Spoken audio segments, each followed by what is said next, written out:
प्यारे बच्चों, 7वीं कक्षा की भाषा विषय में 10वां पाठ आपका है दो गज़लें।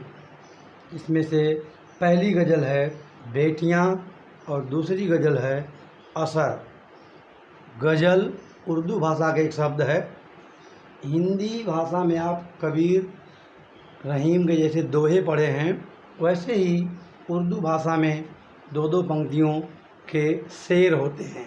हिंदी में जिन्हें हम दोहा कहते हैं, उन्हें उर्दू भाषा में शेर कहते हैं और उन्हीं शेर के माध्यम से गज़ल लिखी जाती है। गज़ल एक विधा का नाम है, कविता का एक प्रकार समझ लीजिए। आपके अभी 7वीं कक्षा के स्तर पर हम यही कहेंगे, गज़ल कविता का एक प्रकार है। इन दोनों गज़लों में जो इस कविता के कवि हैं, गज़लकार हैं, डॉक्टर कुंवर बेचैन, उन्होंने पहली गज़ल में बेटियों की तरफ इशारा करते हुए बेटियों की अच्छाइयों को बताया है और दूसरी गज़ल में बताया है कि हमें अपनी वाणी में इतना असर रखना चाहिए, इतना प्रभाव रखना चाहिए कि लोग हमारी बातों को मान सकें। तो आज के इस वीडियो में हम आपको दोनों गज़लों का अर्थ भेज रहे हैं। वीडियो को देखना है और उसमें जो बातें, जो आवाज़ मेरी है, उसको सुन करके इस गज़ल का अर्थ भी आप अपनी उत्तर पुस्तिका में लिख लेंगे। पहला गज़ल बेटियां। हैं ये पूजा घर का आंगन बेटियां, हैं ऋचाओं जैसी पावन बेटियां। गज़लकार कह रहा है कि हमारे घर में जो बेटी है, यद्यप समाज के कुछ लोग बेटी को बेटे से कम महत्व देते हैं, लेकिन गज़लकार का विचार है कि बेटियां बेटों से कहीं अधिक महत्वपूर्ण हैं।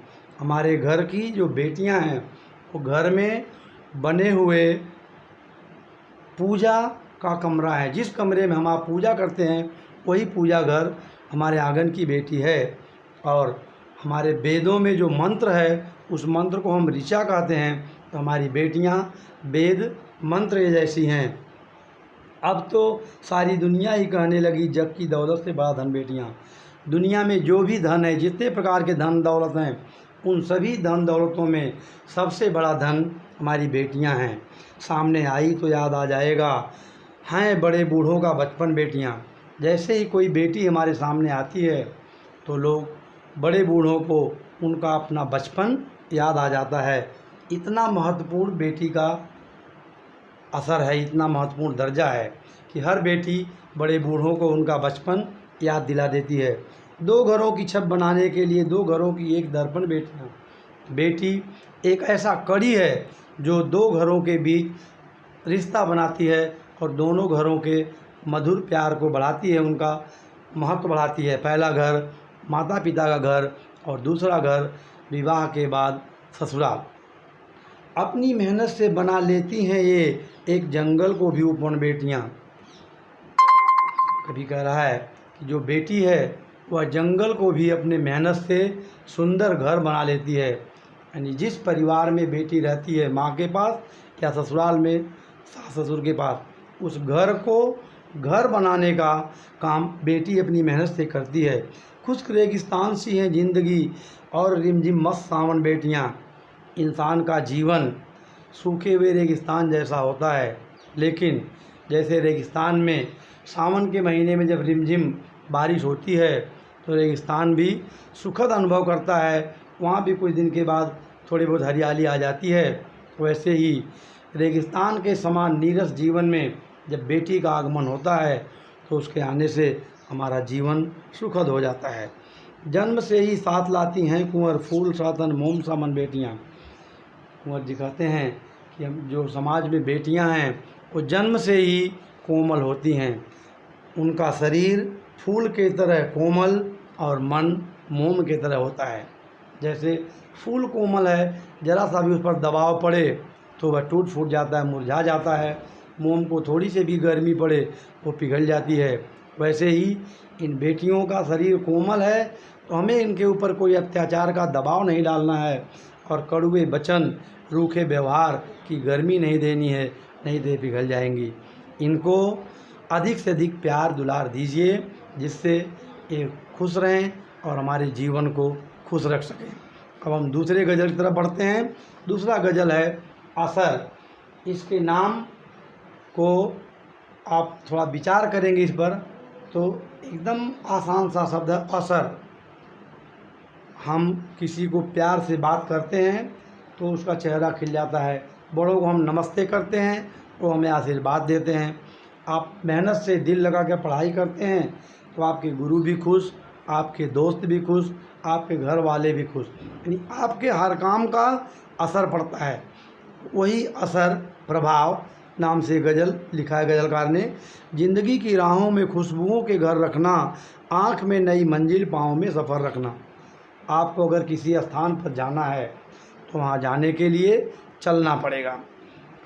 इसी बात को गज़लकार ने लिखा है कि जिस ज़िंदगी आपका एक राह है और ज़िंदगी के लंबे राह पर चलना है तो उदासी नहीं चाहिए, बल्कि खुशियों रूपी खुशबू आपके साथ होना चाहिए। अगर कहीं आराम करना पड़ा तो उस खुशी के घर का होना ज़रूरी है। आँख में नई मंजिल हो, मतलब आप हमेशा नई नई मंजिल बनाते रहें, तराशते रहें, जिसको पूरा करने के लिए आपको आगे चलना पड़े। सिर्फ एक मंजिल का मतलब उद्देश्य भी होता है। सिर्फ एक उद्देश्य रखकर अगर हम आगे चलेंगे तो हमारा जीवन रुक सा जाएगा, क्योंकि उस उद्देश्य को पाने के बाद क्या होगा। इसलिए एक उद्देश्य की पूर्ति के बाद हमें एक दूसरा नया उद्देश्य खोज लेना चाहिए और अपने पैरों में गति रखनी चाहिए। सिर्फ छाँव में रहकर भी फूल नहीं खिलते, चाँदनी से मिलकर भी धूप की खबर रखना। आपको मालूम है, अगर किसी फूल के पौधे को धूप में रोपित कर दिया जाए तो जब तक धूप लगेगा वह बढ़ेगा, वह फूल खिलेंगे। लेकिन उसी पौधे को हम घर के अंदर छाँव में लगा दें, उसकी वृद्धि भी कम होगी और शायद फूल भी ना खिलें। इसलिए हमें इसको ध्यान में रखना है कि जैसे सिर्फ छाँव में फूल नहीं खिलते, छाँव का एक दूसरा आराम से भी है। अगर आप आराम चाहेंगे तो आपके जीवन में सफलता के फूल नहीं खिलेंगे। तो सिर्फ आराम मत रखिए, आराम के चक्कर में मत पड़िए, परिश्रम करते हुए आगे चलिए। चाँदनी आपको मिल गई, चंद्रमा की शीतलता अर्थात सुख मिल गया तो उसी में मत लगे रहिए, धूप की भी खबर लीजिए। अर्थात जीवन में अगर सुख के साथ कुछ दुख आते हैं तो उन दुखों को भी झेलने की सामर्थ्य रखिए, झेलने की कोशिश करिए। दाग सिर्फ औरों को देखने से क्या हासिल, अपना आईना है तो खुद पे भी नज़र रखना। बहुत से लोग सिर्फ दूसरों की बुराइयों को देखते हैं, दूसरों की कमी को देखते हैं, लेकिन उससे हमें कुछ मिलने वाला नहीं है। हम खुद अपने चरित्र को, व्यवहार को देखने के लिए आईना के जैसे हैं, तो हमें अपने ऊपर भी नज़र रखनी है। दूसरों की बुराइयों को मत देखिए, जहाँ तक हो सके अपनी कमियां भी खोजिए, अपनी कमियों को खोजकर दूर करने की कोशिश करिए। लोग जन्म लेते ही पंख काट देते हैं, है बहुत बहुत मुश्किल बाजुओं में खम रखना। इस दुनिया में कुछ ऐसे भी लोग हैं दुष्ट प्रकृति के जो लोगों को कष्ट देते हैं। जैसे किसी पक्षी ने जन्म लिया, अंडे से बाहर आया हो और उसके पंख काट दिए जाएं तो वह जीवित नहीं रह सकता है। ऐसे ही समाज में कुछ दुष्ट प्रकृति के लोग हैं जो लोगों को सताते हैं, लेकिन ऐसा जीवन जीना बहुत ही बेकार है। कष्ट देने वाला अपने जीवन को बेकार कर देता है, इसलिए कभी लोगों को कष्ट नहीं देना है। और अगर हमें सताने वाले लोग समाज में हैं तो हमें उनसे मुकाबला करना चाहिए, जिसके लिए हमारे भुजाओं